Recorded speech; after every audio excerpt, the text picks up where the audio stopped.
লালমনিরহাটে গবাদি পশুর মধ্যে ছড়িয়ে পড়ছে প্রাণঘাতী লাম্পি স্কিন ডিজিজ। গত 15 দিনে রোগে মারা গেছে শতাধিক গবাদি পশু। অজানা আতঙ্ক, ভুল চিকিৎসা আর সরকারি কর্মকর্তাদের অবহেলায় এখন দিশেহারা কৃষকরা। বান্ডেল থাকলে প্রতি সেনমানিতে টাকা বাঁচবে। বিকাশ সেনমানি বান্ডেল কিনে জিতুন প্রতি লেনদেনে। প্রতিদিনই আক্রান্ত গরুর সংখ্যা বাড়ছে। শুরুতে জ্বর, ত্বকে গুটি, মুখ দিয়ে লালা পড়া, ধীরে ধীরে নিস্তেজ হয়ে মারা যাচ্ছে গরু। খামারিদের অভিযোগ, এই বিষয়ে সরকারি কোনো সহায়তা পাচ্ছেন না তারা।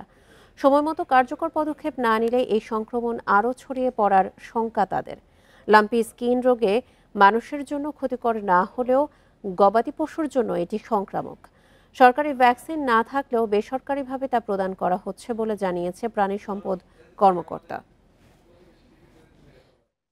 কষ্টের উপর মনে করো গরুগুনা কিনিয়ে দুগুনে বাছুর হওয়ার পরে এই যে পরের বাছুরগুনা একেবারে সুন্দরভাবে একেবারে চলে গেল দুনিয়ার থাকিয়া। গোটা লালমনিরহাট জেলায় শতাধিক গরু এই রোগে মারা যাচ্ছে। এই রোগের চিকিৎসার জন্য প্রাণী সম্পদ অফিসে গেলে তারা বলে যে এই রোগের কোনো চিকিৎসা নাই। উঠান বৈঠক, সচেতনমূলক সভা, লিফলেট বিতরণ সহ আমাদের কার্যক্রম অব্যাহত আছে।